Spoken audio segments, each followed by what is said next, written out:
और Nagorno Karabakh में Azerbaijan की तरफ से टर्की की सेना युद्ध कर रही है। इस युद्ध में सीरिया से आए भाड़े के लड़ाके भी शामिल हैं। टर्की अपनी ताकत की नुमाइश कर रहा है। रूस और अमेरिका की तरफ से बार बार समझाने के बावजूद टर्की जंग रोकने को तैयार नहीं है। और उधर रूस और अमेरिका की टेंशन, उनके बीच तनाव बहुत बढ़ गया। उसकी वजह क्या है? तनाव क्यों बढ़ा है उनका? वजह यह है कि तुर्की ने रूस के S-400 की तैनाती कर दी है।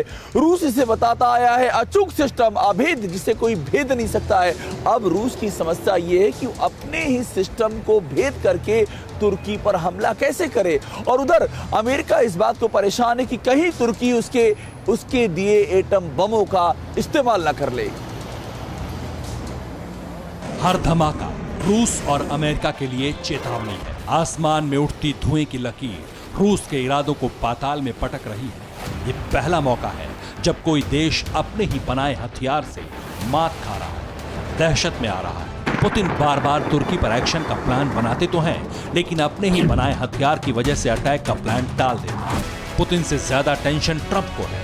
ट्रंप को लग रहा है कि कहीं तुर्की अमेरिकी एटम बमों से धमाके न कर दे। आर्मीनिया और अजरबैजान के बीच का युद्ध अब तुर्की ने पूरी तरह अपने कब्जे में कर लिया है। तुर्की के पास अपनी सेना के साथ रूस और अमेरिका के घातक हथियारों का जखीरा है। अब हालात ये बन चुके हैं कि तुर्की के खिलाफ अगर रूस युद्ध का ऐलान करता है तो उसे सबसे पहले अपने S-400 एयर डिफेंस सिस्टम का सामना करना पड़ेगा। तुर्की ने रूस के आक्रामक तेवर को देखते हुए उसी के दिए हथियार S-400 का टेस्ट किया और ये जता दिया कि तुर्की पर किसी ने हमले की योजना बनाई तो हवा में ही दुश्मन को नेस्तनाबूद कर दिया जाएगा। रूस ये दावा करता रहा है कि S-400 की तैनाती के बाद किसी भी देश में दुश्मन का फाइटर प्लेन घुस नहीं सकता।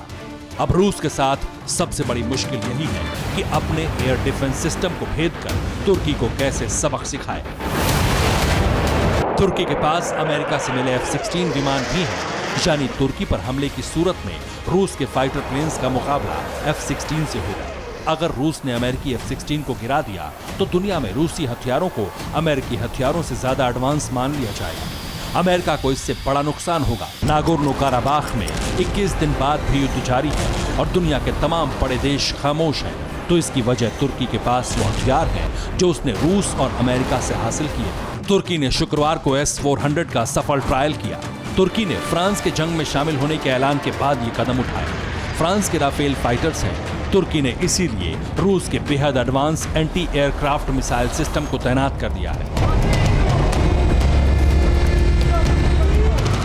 S-400 की तैनाती का मतलब ही है कि तुर्की 30 किलोमीटर की ऊंचाई पर उड़ रहे किसी भी विमान को निशाना बना सकता है। तुर्की चाहे तो रूसी हथियार से 400 किलोमीटर दूर मौजूद दुश्मन के फाइटर प्लेन को ध्वस्त कर सकता है। S-400 में 12 लॉन्चर्स होते हैं और एक बार में ये 3 मिसाइल दागता है, यानी दुश्मन के 36 विमान भी एक साथ आ जाएं तो एयर डिफेंस सिस्टम को भेद नहीं सकते। S-400 एयर डिफेंस को तैनात करने में मुश्किल से 5 मिनट का वक्त लगता है। ऐसे में अब तुर्की के खिलाफ बड़ा हमला करना किसी भी देश के लिए मुश्किल हो गया है।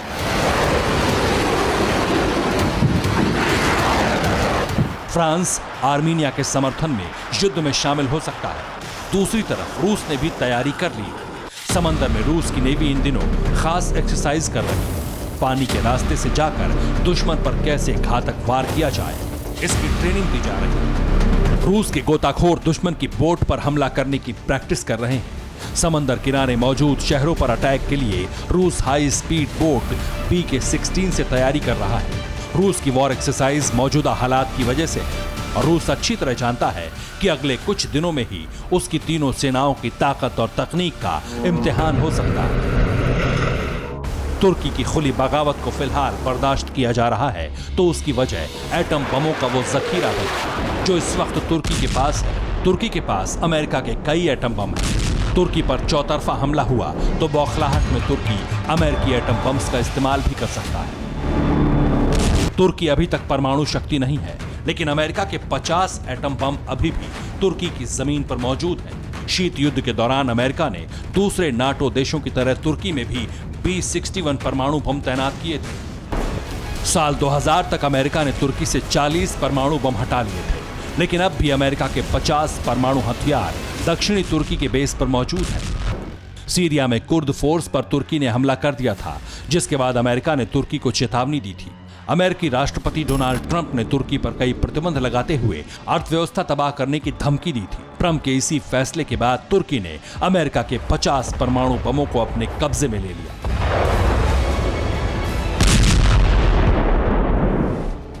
अमेरिका के परमाणु बमों के इस्तेमाल के लिए सीक्रेट कोड होते हैं, लेकिन इस कोड को खत्म करना ज्यादा मुश्किल नहीं होता।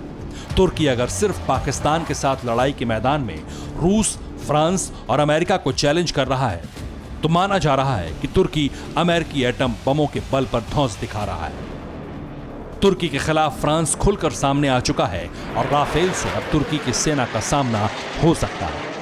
नागोर्नो काराबाख में मौजूद पाकिस्तान की सेना को भी अब राफेल की ताकत का अंदाजा हो जाएगा। फ्रांस की एंट्री के साथ ही युद्ध की तस्वीर बदल सकती है। तुर्की के पास दो विकल्प हैं, या तो वो पीछे हट सकता है या फिर युद्ध में भयानक हथियारों का इस्तेमाल कर सकता है। तुर्की को सबक सिखाने के लिए रूस और अमेरिका की सेनाएं भी रेडी हैं। उम्मीद यही है कि यूएनएससी की बैठक के बाद तुर्की पर बड़ा अटैक हो और नागोर्नो काराबाख का परिणाम दुनिया के कुछ शक्तिशाली देश चंद दिनों में तय कर दें। Bureau report, TV9 Bharatvarsh. News top 9 रोज सुबह 7 बजे और शाम 7 बजे सिर्फ TV9 भारतवर्ष पर।